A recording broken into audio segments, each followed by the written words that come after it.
So that brings me to Primavera Sound that weekend. So the Coldplay concert was on a Monday. Then during the week, I obviously worked and went to the gym. I didn't do many interesting things, so I'm going to spare you the details for that. But if you're interested in my gym routine and how I train, like leave a comment below and I might do a video about that. And I could explain like my journey with exercising and all that stuff. If you're interested, leave a comment, let me know. Anyways, let's go to Primavera Sound. So remember how I said that concert tickets are a lot cheaper here than they are in other places or in other countries? Same thing goes for festival tickets. The festival that I went to is the Primavera Sound, and that I feel like that's originally a Spanish festival or something like that. Like it originated in Spain, I believe, or at least I think, because they have like 3 different festival dates in 3 different cities over there. Maybe I'm wrong, but anyways, I was just in the webpage to buy the tickets for the Primavera Sound in Spain, and not that I'm gonna buy them because I'm not in Spain, but the cost there is 260 euros, which translates to, I don't know, probably $300? I don't know, something like that. 260 euros for the 3 days of the festival. And here in Buenos Aires, I paid about $80 for the 2 festival days of like the weekend days. Sure, 260 euros in Spain gives you access to the 3 festival weekend days, and then Primavera in the city, which is like other events that they have all around the city or whatever. I only went to the weekend of the festival. I didn't go to the things around the city, but even then, if you bought the whole thing, it was like $150. It was not $300. So you could go to an entire thing all throughout, like for the same $150. So it was like,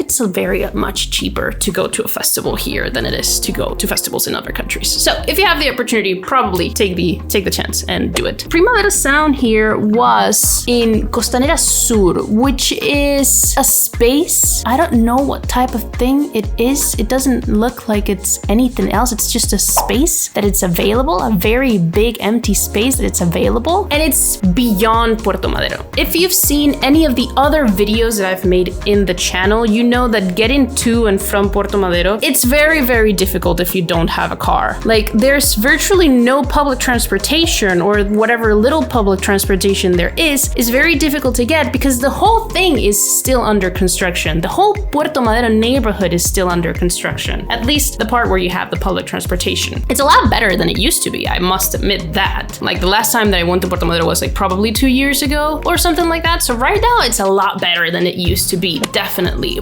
But it's still very, very difficult. So you had to go there and you still had to walk a lot to get to the place for the festival. And then at the end of the day, when you had to get out, you had to walk even more because no taxis. Like you had to walk a lot if you took a taxi, and it left you basically at the entrance of the place. But then when you left, there was no taxi to take, and there was a sea of people walking around, of course. So even if you had your own car, it was super freaking difficult to leave because you had all of these people walking out on the streets that you cannot run over. So getting to and from the place is really super difficult, but it was a great time. The first thing we did on Saturday was to go see Jessie Ware, that I am very happy that I went to see in these festival because I really, really doubt that she's gonna come by herself to a concert by herself anytime soon. So I'm really, really happy that I got the chance to see her. She is amazing, and I am surprised by how everybody actually danced, and like they had a great time. And I didn't think that she was gonna be that much of a popular artist here, but she is.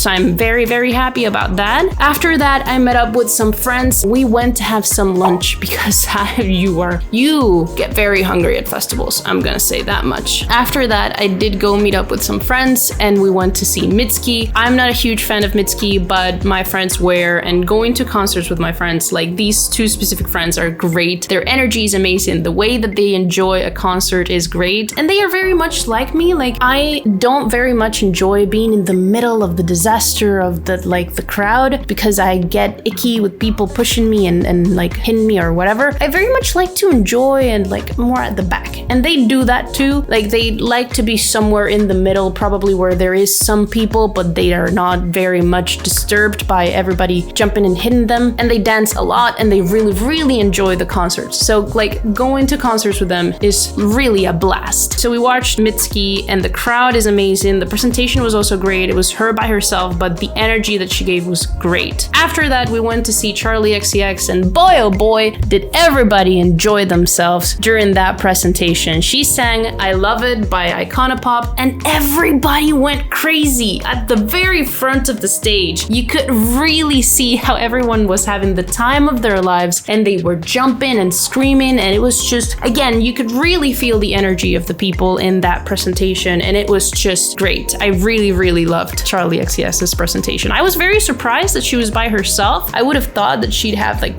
some backup dancers or something like Jessie Ware did. She had backup dancers and backup singers. So I'm very surprised that Charlie's presentation was her by herself. After Charlie XCX, we had Travis Scott. And if you think, like I've said this in this video before, go to a concert even if you don't like the artist or even if you don't know the artist. And by don't like, I mean you really don't know him. Like you usually don't listen to their music, but your friends usually do. Going to a concert in Argentina is one of the best things that you're gonna do. And everybody went absolutely insane with Travis Scott. He was obviously one of the headliners of the festival. And it doesn't matter what song he was playing, everybody went like so crazy and everybody really enjoyed themselves. And he honestly gave it all. He was hanging from the roof at some point. Like there was these like thing that went up and down the stage and he would jump on it and be like, I was very scared that he was gonna fall off. Honestly, I was super really scared because he didn't look like he had any security harness or anything. So I was kind of like scared for him, but he gave it all. And when he started singing Goosebumps, everybody went insane. Everybody jumped and sang and like just like they gave it all. All of the crowd and the artist and everybody gave it all. And everybody had the time of their lives. And that was amazing. So after that, there were a couple of artists like DJs or something like that. And they were going to play. It was already like 12:40 or something like that. And the DJs were going to play until like 2 a.m. But my friends and I decided to leave. And I am honestly very glad that we did because I was already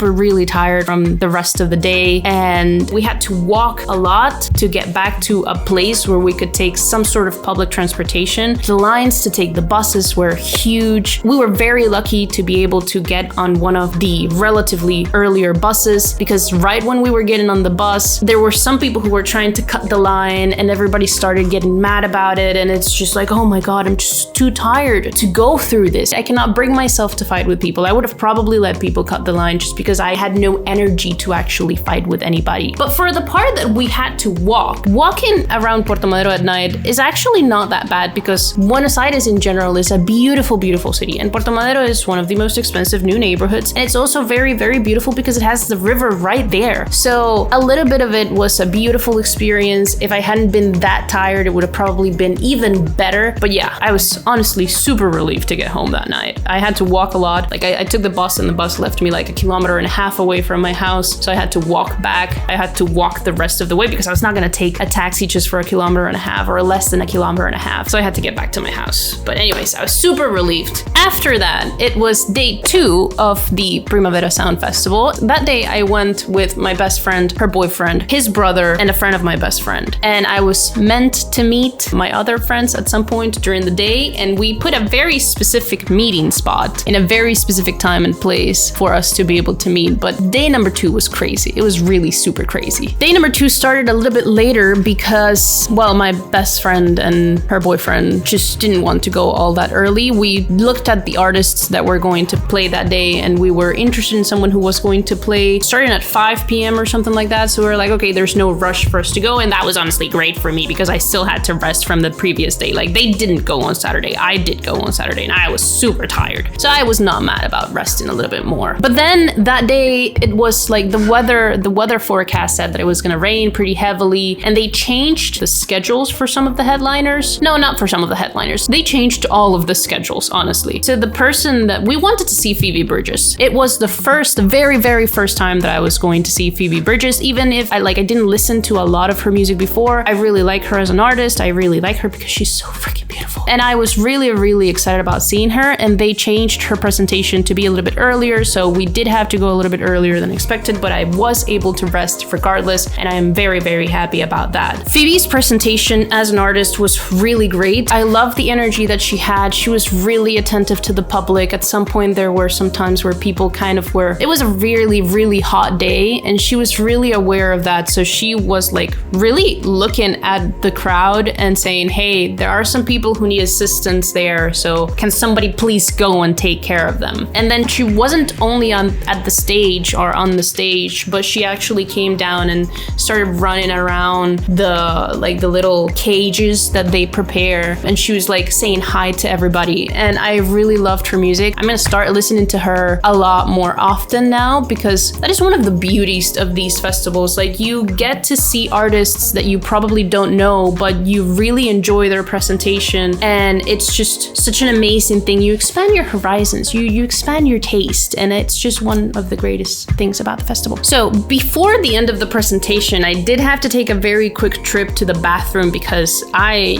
just needed to go to the bathroom, which was not the best experience ever, and I don't think I need to give a lot of details as to why the bathroom is not the best experience ever at a festival. Like, the portable bathrooms are not the best experience at a festival. But when we were getting back from the bathroom to the stage where my friends were, it's funny because I usually tell my friends that I hate people and that I cannot stand them. And that's usually true because I have very small patience for people. I see people doing things wrong or just being assholes. Do I have to bleep that? Probably. And I just cannot stand them. But when you're in these type of events where everybody's just so happy, you can't help but also feel happy. And that's just an amazing thing. There must be a scientific explanation for that. I'm probably going to investigate. Anyways, after Phoebe Bridgers, it was time to wait for the main event, which was Arctic Monkeys. Honestly, Arctic Monkeys is something else. Like, the amount of people who were going there to see Arctic Monkeys was just crazy. It was ridiculous. My friends were like, in the festival you have like different scenarios, different stages. People kind of fluctuate from one stage to the other because they want to see all of these different artists, right? But then you have the really hardcore fans who just stay there in the same stage all day, every day, just because they want to be right there in front of the band that is going to present at the end of the day. And you had a lot of people like that for Arctic Monkeys. And after Phoebe Bridgers, Arctic Monkeys was going to be in the same stage, and my friends wanted to be very, very close to the stage to see Arctic Monkeys. And at some point, I was going to follow them and just wait for Arctic Monkeys to present 2 hours later after Phoebe Bridgers. But the reality is that I had to leave. I just really had to leave, because euphoria is a good thing, but can also be a bad thing. Like, one of the things that you love about the crowd in Buenos Aires, which is how passionate they are, can also be one of the things that you hate about the crowd in Buenos Aires, which is how passionate they are and how much they push you when they want to be close to the stage. So I took a very deep look within myself and I said, I am not going to enjoy myself if I really stay here. So I was very wisely, preemptively telling my friends, I'm going to go to the back and I will see you at 8:30 p.m. after the presentation in the meeting point that we designated, because I really didn't want to go through that. And it's a very good thing that I didn't. At some point, the Arctic Monkeys really had to stop the concert. They were really mad and they were like, hey, stop it. We'll be right back. Because they were mad about people jumping and pushing and falling and everything. So,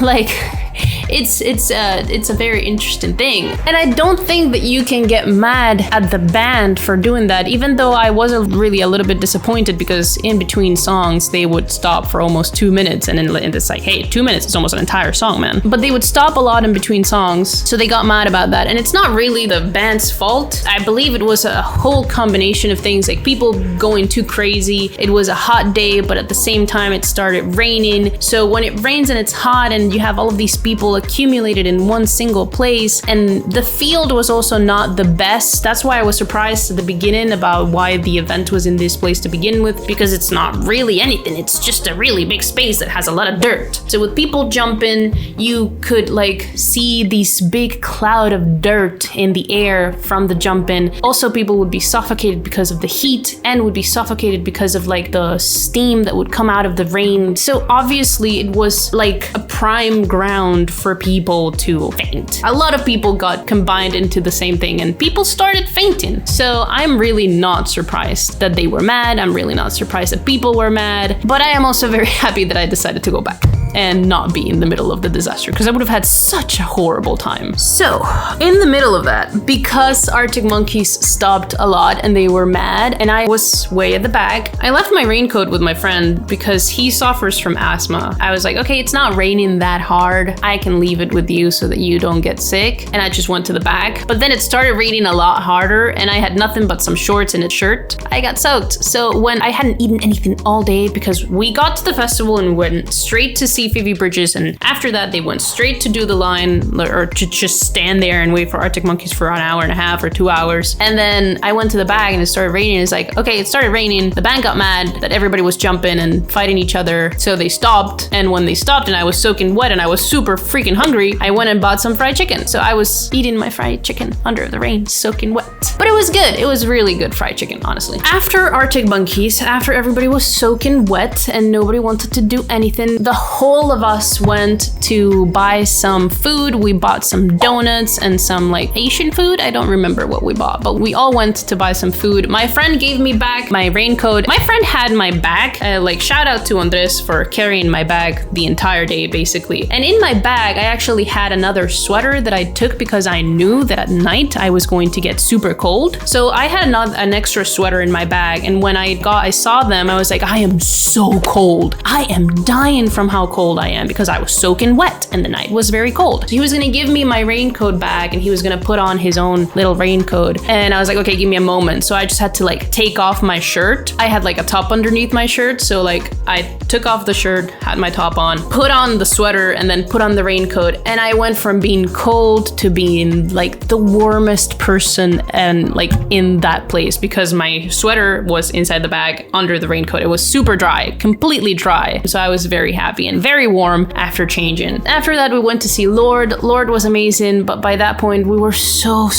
tired. Lorde was the last headliner to present or to play in the festival that day. Because of the rain, the last few artists were basically canceled. The festival was cut short and we all had to leave. And at that point, we were honestly exhausted. We pulled through the rain for Arctic Monkeys and Lorde and Eden, but after that, everything was exacerbated. How tired we were was just exacerbated by the rain. And it was like, you know what? Saw a little bit of Lorde. My friend and his brother went to see something else. Then we got together again. We were like, you know what? Time to leave. And at that point, they canceled everything else. And they were like, hey, people, go home. It's raining because of weather conditions. We cannot continue. Bye. Getting back to our house was even more difficult that day than it was the day before. I imagined as well, exacerbated because of the rain. So we had to walk even more. I had already walked a lot the day before to get to where the buses were, but that day on Sunday, it was even worse. We were unable to take a bus to begin with. There was no chance that we were going to take a bus that day. So we just continued walking. We had to walk a little bit more to 9 de Julio Avenue, which is Microcentro, because we were like, okay, maybe we will have better luck finding a taxi here. It still took a very long time for us to get a taxi, but that walk that we had from the festival to 9 de Julio, again, is beautiful because Buenos Aires at night is just beautiful. And Microcentro, for some reason, Microcentro is one of the most beautiful walks that you can take at night in the city. Also, we walked through San Telmo. San Telmo is a historically beautiful neighborhood as well. So if you have the chance to do it, be careful because it's not the safest thing to do to walk through San Telmo at night, but it is really beautiful. Like, it's not super dangerous, but it's also not the safest thing. So kind of stay in the streets that have restaurants, and it's very touristic. So you have a lot of foreigners there. Stay in those type of streets and areas. Anyways, the day after, like I mentioned before, I was super tired. I didn't want to do anything, but I had to work, and I still went to the gym afterwards. So I'm very proud of myself for that. But anyways, that is all for today's video. If you enjoyed these type of videos, if you enjoyed these type of things, let me know in the comments if you're interested about knowing something about Caminito or about the costs of the festivals or things like that. Let me know in the comments. I'll try to make a video related to that. And if you enjoyed this videos, be sure to check out this playlist where you can find a little bit more of Argentina content. And if you want to have more of these type of videos where I probably don't talk explicitly about like migrating to Argentina, but about the experience of living in Argentina, do let me know and I'll make more of that. Check out the links in the description if you're interested in those cool things. You will